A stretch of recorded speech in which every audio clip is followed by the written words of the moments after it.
Welcome every one. നമ്മൾ business ഫണ്ടിങ്ങിന് വേണ്ടി പോകുമ്പോൾ സാധാരണഗതിയിൽ പല ആൾക്കാരും ബിസിനസ് തുടങ്ങിയതിന് ശേഷം ഫണ്ട് ഇവിടെ കിട്ടും എന്നുള്ളതാണ് അന്വേഷിച്ച് നടക്കുന്നത്. ഈ പുതിയ നല്ല സ്റ്റാർട്ടപ്പൊക്കെ ആണെങ്കിൽ എപ്പോഴും നമുക്ക് നല്ലത് ഏഞ്ചൽ ഫണ്ടിങ്ങിന് പോകുന്നതാണ്. ബിസിനസ് ഒരുവിധം ആയതിന് ശേഷമാണെങ്കിൽ നമുക്ക് വെഞ്ചർ ക്യാപിറ്റലിസ്റ്റിനെ പിടിക്കാം. പിന്നെ അതുപോലെ തന്നെ പ്രൈവറ്റ് ഇക്വിറ്റി നല്ലൊരു മോഡലാണ്.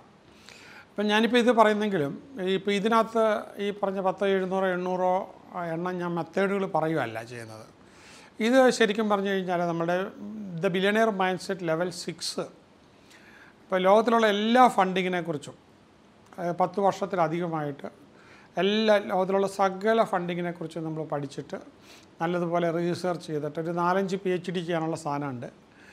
അപ്പം ഞാനും PhDയും പോസ്റ്റ് ഡോക്ടറിലും ഒക്കെ ചെയ്തിട്ടുള്ള ആളാണ്. ഞാനും എൻ്റെ ടീമും കൂടെ ഇരുന്ന് 10 വർഷത്തിലധികം വളരെ ഡെപ്തിൽ പഠനം നടത്തിയിട്ട്, അപ്പം ഇത് ഒരു ബുക്കിൽ നിന്നോ 10 ബുക്കിൽ നിന്നോ നമുക്ക് ഇതിൽ വരുന്നത്ര നോളജ് നമുക്ക് കിട്ടാനില്ല. അപ്പോൾ അതേ രീതിയിലെടുത്ത് കുറച്ച് വർഷങ്ങളായിട്ട് ഞാൻ പഠിപ്പിച്ചുകൊണ്ടിരിക്കുന്നതാണ്. അപ്പോൾ അതിനെ വീണ്ടും വീണ്ടും ഭയങ്കര ആഴത്തിൽ പോയി പഠിച്ചിട്ടാണ്. അപ്പോൾ ഇതിനകത്ത് നമുക്ക് ഈ 300-ലധികം ഫണ്ടിങ് മെത്തേഡ്സ് തന്നെ നമ്മൾ പഠിക്കുന്നുണ്ട്. ഓക്കെ, ഞാൻ പറഞ്ഞത് 10 വർഷത്തേക്കുള്ള ഇൻഡെപ്തിലുള്ള റിസർച്ചാണ്. എനിക്കതിനകത്ത് ഏറ്റവും ഇമ്പ്രസീവായിട്ട് എനിക്ക് തോന്നിയത് ഈ വിമണിന് വേണ്ടിയിട്ട് ഏതാണ്ട് ഒരു 10-200 നല്ല ഫണ്ടിങ്ങാണ്. അതിനകത്ത് കൊളാട്രലൊന്നും കൊടുക്കാതെ തന്നെ കിട്ടുന്ന ഫണ്ടിങ്ങിനെക്കുറിച്ച് ദേശീയ ലെവലിലും എവിടെയും ബാങ്കുകൾ കൊടുക്കുന്നതും ലോണുകളും എല്ലാം ഉൾപ്പെടുത്തിയിട്ടുണ്ട്. വിമൺ ആൻഡ് SC ST എല്ലാം അതിനകത്ത് വരുന്നുണ്ട്. വെൽഫെയർ ഫണ്ടിങ് എല്ലാം അതിനകത്ത് വരുന്നുണ്ട്. അതുകൂടാതെ ഞാൻ 100-ലധികം ഇസ്ലാമിക് ഫണ്ടിങ്, എത്തിക്കൽ ഫണ്ടിങ് മെത്തേഡ്സ്, ഇസ്ലാമിക് ബാങ്കിങ്ങും അല്ലാതുള്ള ഫണ്ടിങ് മെത്തേഡും എല്ലാ ഇസ്ലാമിക് രാഷ്ട്രങ്ങളും നോക്കിയിട്ട് അതിനകത്ത് നിന്നെല്ലാം കോർഡിനേറ്റ് ചെയ്തിട്ട് കംപ്ലീറ്റ്ലി ടെക്നിക്കലായിട്ടുള്ളതെല്ലാം പറഞ്ഞിട്ടുണ്ട്. ഇനിയിപ്പോൾ നിങ്ങൾക്കത് ഇത് മൊത്തം കേട്ടതിന് ശേഷം, ഇപ്പം ഈ കോഴ്സ് ബൈ ചെയ്തതിന് ശേഷം കാറിലൊക്കെ യാത്ര പോകുമ്പോഴത്തേക്കും ഈ പറഞ്ഞ 10-40 മണിക്കൂർ ഇത് കേട്ട് തീരാനായിട്ട് വേണ്ടി വരും. അപ്പോൾ അതിൽ നിങ്ങൾക്ക് വളരെ ഇമ്പ്രസീവായിട്ട് കിട്ടുന്നതിനെ വീണ്ടും വീണ്ടും കേട്ടതിന് ശേഷം നിങ്ങൾക്ക് ഏറ്റവും നല്ലത് നോക്കി തിരഞ്ഞെടുക്കുക. അപ്പോൾ കംപ്ലീറ്റ് ലോകത്തിലുള്ള എല്ലാ ഫണ്ടും നിങ്ങളുടെ മനസ്സിലൂടെ പോകുന്നുണ്ട്. അപ്പോൾ ഒരു ഫണ്ടിങ് സോഴ്സ് എന്ന് പറഞ്ഞ് തന്നെ ഏതാണ്ട് 600-ലധികം മെത്തേഡ്സ് പറയുന്നുണ്ട്. പിന്നെ ഫിനാൻസിങ് മെത്തേഡ്സ്, ക്യാഷ് മെത്തേഡ്സ് എന്ന് പറഞ്ഞിട്ട് അതിനകത്ത് 200-ലധികം മെത്തേഡ്സ് പറയുന്നുണ്ട്. പിന്നെ നമുക്ക് കടപ്പത്രങ്ങൾ ഇറക്കി ബിസിനസ് പ്രൈവറ്റ് ലിമിറ്റഡ് കമ്പനി ആണെങ്കിലും പബ്ലിക് ലിമിറ്റഡ് കമ്പനി ആണെങ്കിലും എങ്ങനെ നമ്മൾ ഡിബെഞ്ചേഴ്സ് എടുക്കണം, എങ്ങനെ നമ്മൾ ബോണ്ടുകൾ ഇറക്കാനായിട്ട് പറ്റും.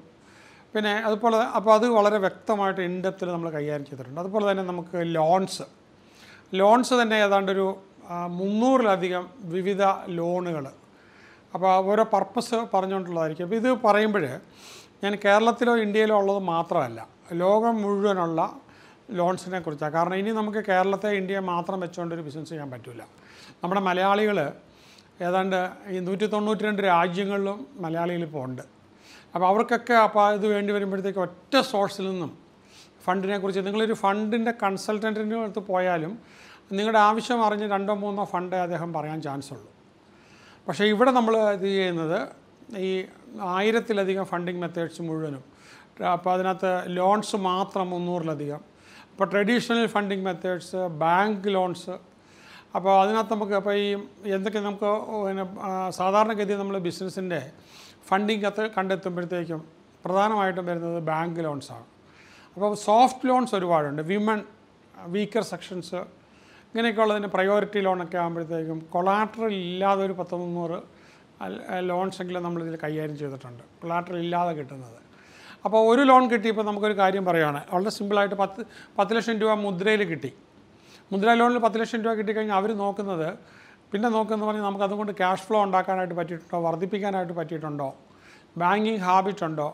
അപ്പോൾ അങ്ങനെ വരുവാണെങ്കിൽ അതിൻ്റെ പിറ്റേ വർഷം നമുക്കത് പിന്നെ ഈ 10 ലക്ഷം എന്നുള്ളത് 25 ലാക്സിൻ്റെ എടുക്കാം, 25 ലാക്സിൻ്റെ 50 ലാക്സിൻ്റെ എടുക്കാം.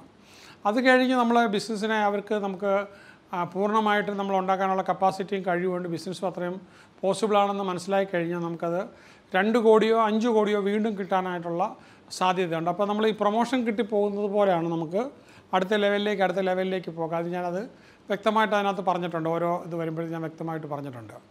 അപ്പോൾ അതിനെ പല വിധത്തിലുള്ള ക്രെഡിറ്റ് ലൈൻസ് എങ്ങനെയാണ്, റിവോൾവിങ് ക്രെഡിറ്റ് ലൈൻ എങ്ങനെയാണ്, വർക്കിംഗ് ക്യാപിറ്റലിന് വേണ്ടി എങ്ങനെയാണ്, ഓവർ ഡ്രാഫ്റ്റ് എങ്ങനെയാണ്, നമുക്ക് കിട്ടുന്നത്. ടേം ലോൺസ് എങ്ങനെയാണ് നമുക്ക് കിട്ടുക, ഇല്ലെങ്കിൽ ലോൺ എഗനിസ്റ്റ് പ്രോപ്പർട്ടി ലാപ്പുകൾ എങ്ങനെയാണ് നമുക്ക് ഉപയോഗിക്കാനായിട്ട് പറ്റുക.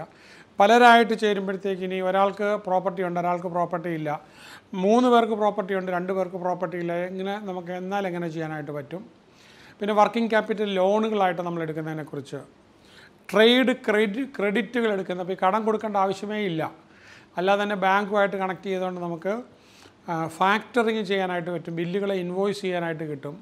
അതുപോലെ തന്നെ ഇക്വിറ്റി ബേസ്ഡ് ഫണ്ടിങ്, നേരത്തെ പറഞ്ഞ ഏഞ്ചൽ ഫണ്ടിങ് പോലുള്ള, വെഞ്ചർ ക്യാപിറ്റൽ പോലുള്ള. അപ്പോൾ ഇതിനകത്ത് നിങ്ങൾ എവിടെ നിന്നാണേലും ഈ ഫണ്ട് എടുത്തു കഴിഞ്ഞാൽ നിങ്ങൾക്കൊരു ഗുണം, നിങ്ങൾ പിന്നെ തനിച്ചല്ല. നമുക്ക് ലോൺ തന്നേക്കുന്നതും ഫണ്ട് തന്നേക്കുന്നവരുടെ അവരുടെയും കൂടെ ജോലിയാണ് എങ്ങനെയെങ്കിലും നമ്മുടെ സ്ഥാപനത്തെ ഒന്ന് വളർത്തുക, എന്നിട്ട് അവരുടെ പണം കൂടെ വളർത്തുക, അവരുടെ പണം തിരിച്ച് കിട്ടേണ്ട നല്ല പ്രോഫിറ്റും കിട്ടണ്ടേ. ഇപ്പോൾ പ്രൈവറ്റ് ഇക്വിറ്റി വളരെ വലിയൊരു സാധ്യതയാണ്. പിന്നെ ഇതെല്ലാം കഴിയുമ്പം അപ്പോൾ നമ്മൾ ആദ്യം പക്ഷേ ഒരു മുദ്ര ലോൺ എടുത്തായിരിക്കും തുടങ്ങുന്നത്. അത് കഴിഞ്ഞ് ഇങ്ങനെ ഒരു 4-5 റൗണ്ട് കഴിയുമ്പോൾ നമുക്ക് ഫൈനലി IPOയിലേക്ക് പോകണമെന്നുണ്ടെങ്കിൽ അത് ഞാൻ വിശദമായിട്ട് പറഞ്ഞിട്ടുണ്ട്. എങ്ങനെയാണ് ഇനിഷ്യൽ പബ്ലിക് ഓഫേഴ്സിൽ നമുക്ക് സ്റ്റോക്ക് എക്സ്ചേഞ്ചിൽ പോയി ഫണ്ട് എടുക്കുന്നത്, ക്രൗഡ് ഫണ്ടിങ് എങ്ങനെയാണ് ചെയ്യേണ്ടത്, മൾട്ടിപ്പിൾ ഇൻവെസ്റ്റേഴ്സിനെ എങ്ങനെയാണ് നമുക്ക് ഉപയോഗിക്കേണ്ടത്, പിന്നെ കൺവേർട്ടബിൾ നോട്ട്സ് എങ്ങനെയാണ് എടുക്കുന്നത്, ആദ്യം നമുക്ക് ലോണായിട്ട് എടുത്തിട്ട് അതിനെ പിന്നെ പ്രൈവറ്റ് ഇക്വിറ്റി ആക്കാനായിട്ട്. അപ്പോൾ സേഫ് നോട്ട്സ് എങ്ങനെയാണ് നമുക്ക് ഇഷ്യൂ ചെയ്യാനായിട്ട് പറ്റുന്നത്, ഫ്യൂച്ചർ ഇക്വിറ്റി ആയിട്ട് നമുക്ക് കൊടുത്തിട്ട് എങ്ങനെ ഫണ്ട് എടുക്കാം, അപ്പോൾ പബ്ലിക് സപ്പോർട്ട് എങ്ങനെ പിടിച്ചെടുക്കാം. അപ്പോൾ ഈ ക്രൗഡ് ഫണ്ടിങ് ചെയ്യുമ്പോൾ ഇവരുടെ എല്ലാ സപ്പോർട്ട് നമുക്ക് കിട്ടും. ഇനി റിവാർഡ് ബേസ്ഡ് ക്രൗഡ് ഫണ്ടിങ് എങ്ങനെയാണ് നമുക്ക് കൊടുക്കാനാണ്. അപ്പോൾ ഈ കിക്ക് സ്റ്റാർട്ടർ എന്നൊക്കെ പറഞ്ഞാൽ, ഇനി ഇൻഡിഗോഗോ എന്നൊക്കെ പറഞ്ഞ വെബ്സൈറ്റിനകത്ത് അവരെക്കുറിച്ചുള്ള ഡീറ്റെയിൽസ് കിട്ടും. Donation based crowd funding, future കൺസ്യൂമേഴ്സിന് സെല് ചെയ്യുക എന്നുള്ളതാണ് one of the best method. അപ്പോൾ ഇതിപ്പോൾ ഞാനിങ്ങനെ പറഞ്ഞുകൊണ്ട് നിങ്ങൾക്ക് ആകില്ല. ഈ 1000-ലധികം മെത്തേഡുകളും സോഴ്സുകളും സിസ്റ്റംസും എല്ലാം നിങ്ങൾ 10-40 മണിക്കൂർ കേട്ട് കഴിയുമ്പോഴത്തേക്കും നിങ്ങൾക്ക് പൂർണ്ണമായിട്ട് നിങ്ങൾക്കത് ഉപയോഗിക്കാനായിട്ട് പറ്റുള്ളൂ. ചിലതൊക്കെ റിപ്പീറ്റ് ചെയ്ത് കേൾക്കേണ്ടതായിട്ട് വരും. അപ്പോൾ കമ്മ്യൂണിറ്റി സപ്പോർട്ടഡ് ഫണ്ടിങ്, അപ്പോൾ അതാണ് നമുക്ക് കിട്ടും. അതുപോലെ തന്നെ ലോയൽറ്റി ബേസ്ഡ് ആയിട്ട് അല്ലെ പ്രീ ഓർഡർ ചെയ്ത് കിട്ടുന്ന ഫണ്ടുകളെക്കുറിച്ച്. അപ്പോൾ ഇങ്ങനെയുള്ള നമ്മൾ ഫണ്ടുകൾ, അപ്പോൾ അതിൽ self funding, founders contributions, boot strapping എങ്ങനെ ചെയ്യേണ്ടത്, ഫ്രണ്ട്സ് ആൻഡ് ഫാമിലിയിൽ നിന്ന് എങ്ങനെ ഫണ്ട് എടുക്കണം, ഇനി അതല്ലെങ്കിൽ നമുക്ക് പാർട്ട്ണർഷിപ്പ് ക്യാപിറ്റൽ എങ്ങനെ കൊണ്ടുവരണം, ഇല്ല നമ്മൾ ഗവൺമെൻറ്റുമായിട്ട് ഇൻസ്റ്റിറ്റ്യൂഷണൽ ഇൻവെസ്റ്റേഴ്സുമായിട്ട് എങ്ങനെയാണ് സപ്പോർട്ട് കിട്ടുക, MSME എന്ന് എങ്ങനെയാണ്, സ്റ്റാർട്ടപ്പ് ഇന്ത്യ എന്നെങ്ങനെയാണ് നമുക്കെടുക്കാനായിട്ട് പറ്റുക, ഇല്ലെങ്കിൽ SBIR അല്ലെങ്കിൽ STR ഗ്രാൻസ് എങ്ങനെയാണ്, US-ലാണ് അത് കൂടുതലുള്ളത്, ഇന്ത്യയിലാണെങ്കിൽ റീഫിനാൻസ് കിട്ടുന്ന നബാർഡിൽ നിന്ന് എങ്ങനെയാണ് കിട്ടുക, അപ്പോൾ ഗവൺമെൻറ് സബ്സിഡീസ് എങ്ങനെയാണ് വാങ്ങിച്ചെടുക്കുക, ഇല്ലെങ്കിൽ സിഡ്ബി വളരെ പ്രധാനപ്പെട്ട ഇതാണ്, small scale industries bank of India schemes. ആ സ്കീംസ് എല്ലാം തന്നെ നമ്മൾ ഡിസ്കസ് ചെയ്തിട്ടുണ്ട്. Revenue based financing, repayment based monthly revenue നോക്കിയിട്ട്, ഇൻവോയ്സിങ്, അപ്പോൾ ബാങ്കിങ് ഹാബിറ്റ് എങ്ങനെ ഇരുന്നാൽ ആ ഫണ്ട് കിട്ടാനായിട്ട്. പ്രധാനമായിട്ടും നിങ്ങൾ ഇതിനൊക്കെ അപേക്ഷിക്കുന്നതിന് മുമ്പ് നിങ്ങളുടെ സിബിലിനകത്ത് പ്രശ്നങ്ങളുണ്ടെങ്കിൽ നിങ്ങൾക്ക് അതായത് ഏജൻസിയായിട്ട് കമ്മ്യൂണിക്കേറ്റ് ചെയ്ത് ചിലപ്പോൾ നിങ്ങളത് 5-6 മാസം കൊണ്ട് നിങ്ങൾക്ക് അതിനെ ക്യൂർ ചെയ്തെടുക്കാനായിട്ട് പറ്റും. ഇനി പർച്ചേസ് ഓർഡർ ഫിനാൻസിങ് നല്ലൊരു രീതിയാണ്. മർച്ചൻറ്റ് ക്യാഷ് അഡ്വാൻസ് എന്ന് പറഞ്ഞാൽ അതെങ്ങനെയാണ് നമുക്ക് ചെയ്യേണ്ടത്, asset leasing and equipment financing ഇതൊക്കെ എങ്ങനെയാണ് ചെയ്യേണ്ടത്, ലോൺ എഗനിസ്റ്റ് സ്റ്റോക്ക് എങ്ങനെയാണ് ചെയ്യേണ്ടത്, ഇപ്പോൾ മാർക്കറ്റബിൾ സെക്യൂരിറ്റീസ് വെച്ചിട്ട് നമുക്ക് എങ്ങനെ എടുക്കാനായിട്ട് പറ്റും. ഇനി ഓൾട്ടർനേറ്റീവ് ആൻഡ് ക്രിയേറ്റീവ് ഫണ്ടിങ് എങ്ങനെയാണ്, ബിസിനസ് ഇൻക്യുബേറ്റേഴ്സിനെ എങ്ങനെയാണ് നമ്മൾ ഉപയോഗിക്കേണ്ടത്, ഫ്രാഞ്ചൈസി മോഡൽസ് നമുക്ക് എങ്ങനെയാണ് ഉപയോഗിക്കാനായിട്ട് പറ്റുന്നത്, ബാർട്ടർ ഫിനാൻസിങ് എങ്ങനെയാണ് നമുക്ക് ഉപയോഗിക്കാൻ പറ്റുന്നത്, ഇങ്ങനെയുള്ള മൈക്രോ ഫിനാൻസ് ഇൻസ്റ്റിറ്റ്യൂഷൻസുമായിട്ട് എങ്ങനെയാണ് നമുക്കതെടുത്ത് ഉപയോഗിക്കാനായിട്ട് പറ്റുന്നത്, അതല്ലെങ്കിൽ എക്സ്പോർട്ട് ക്രെഡിറ്റ് എങ്ങനെയാണ് നമുക്ക് എടുക്കാനായിട്ട് പറ്റുക, അതിനുള്ള ഏജൻസീസ് ആരൊക്കെയാണ്, social impact of the funds നമുക്ക് എങ്ങനെയാണ് എടുക്കാനായിട്ട് പറ്റുന്നത്, പിയർ ടു പിയർ ലെൻഡിങ് പെട്ടെന്ന് 1 മണിക്കൂറിനകത്ത് നമുക്ക് ഫണ്ട് കിട്ടുന്ന മെത്തേഡാണ്, നമുക്കതെങ്ങനെയാണ് ചെയ്യുന്നത്, പിന്നെ ലെൻഡിങ് ക്ലബ്ബുകൾ എങ്ങനെയാണ് ചെയ്യുക, കോർപ്പറേറ്റ് വെഞ്ചർ ക്യാപിറ്റൽ എങ്ങനെയാണ് നമുക്ക് എടുക്കാനായിട്ട് പറ്റുക. ഇങ്ങനെ നമ്മൾ നോക്കുമ്പോഴത്തേക്കും അപ്പോൾ നമ്മൾ പൊതുവേ ഈ ഒരു പ്രോഗ്രാമിനകത്ത് നമ്മൾ ചെയ്യുമ്പോൾ നമ്മുടെ ഡ്രീം ഉണ്ടായിരിക്കണം. ആ ഡ്രീമിനെ നമുക്ക് എങ്ങനെ എക്സ്പാൻഡ് ചെയ്യാനായിട്ട് പറ്റണം, നമുക്കൊരു വെൽത്തി എൻവയറമെൻറ്റിലേക്ക് നമുക്ക് എങ്ങനെ മൂവ് ചെയ്യാനായിട്ട് പറ്റും, ആൻഡ് നമ്മൾ ഫീലിംഗ് ബീയിങ് ഓൾറെഡി നമ്മൾ വിഷ്വലൈസ് ചെയ്തുകൊണ്ടിരിക്കുക ഫണ്ടുകൾ വരുന്നത്. അതിന് പറ്റിയ മെഡിറ്റേഷൻസൊക്കെ ഇതിനകത്തുണ്ട്. സക്സസ് ഇൻ ആക്ഷൻ ഉണ്ട്, mastering financial strategies and empowered financial mind set, അതുപോലെ തന്നെ നമ്മൾ plan, funding blue print, wealth acceleration tactics, intelligent resource management and smart financial partnership, wealth building habits എങ്ങനെയാണ്, business expansion and multiple income streams, ഇനി ഈ power of high value offers എങ്ങനെയാണ്, നമ്മൾ thinking big വളരെ വലുതായിട്ട്, പൊട്ടൻഷ്യൽ ഗ്രോത്ത് എങ്ങനെയാണ്, നമ്മുടെ belief എങ്ങനെയാണ് ബിസിനസ്സിനെ ബാധിക്കുന്നത്, and confidence in your worth, നിങ്ങൾക്ക് എത്രമാത്രം വർത്ത് ഉണ്ടെന്നുള്ള, faith in your success path, unshakeable money mindset, ആര് പറഞ്ഞാലും വലിയ വൻ പാറയൊക്കെ വന്ന് കാറ്റടിക്കുന്ന പോലെ ആയിരിക്കണം, ഫൈനാൻഷ്യൽ മാസ്റ്ററി എങ്ങനെയാണ് നമുക്ക് ഐഡൻറ്റിഫൈ ചെയ്യാനായിട്ട് പറ്റുക, മണി ആസ് എ ടൂൾ എങ്ങനെയാണ്, മാസീവ് ആക്ഷൻ നമുക്ക് എങ്ങനെ ചെയ്യാനായിട്ട് പറ്റും, സ്ട്രാറ്റജിക് പ്ലാനിങ് എക്സിക്യൂഷൻ എങ്ങനെ ചെയ്യാനായിട്ട് പറ്റും, ഫിയർലെസ് ഫൈനാൻഷ്യൽ ഡിസിഷൻസ് എങ്ങനെ എടുക്കാൻ പറ്റും, ഫണ്ടിങ് സക്സസ് എങ്ങനെയാണ്, ആൻഡ് ഓപ്റ്റിമൈസ് ബിസിനസ് ഓപ്പർച്യൂണിറ്റീസ്, ഒന്നും വിട്ടുകളയാൻ പാടില്ല, power of selling high and digital wealth expansion and wealthy life style empowerment and impact and contribution, creating financial legacy, ഇതെല്ലാം നമുക്ക് ഈ പറഞ്ഞ ഈ ഒരു കോഴ്സിനകത്ത് പഠിക്കേണ്ടതാണ്.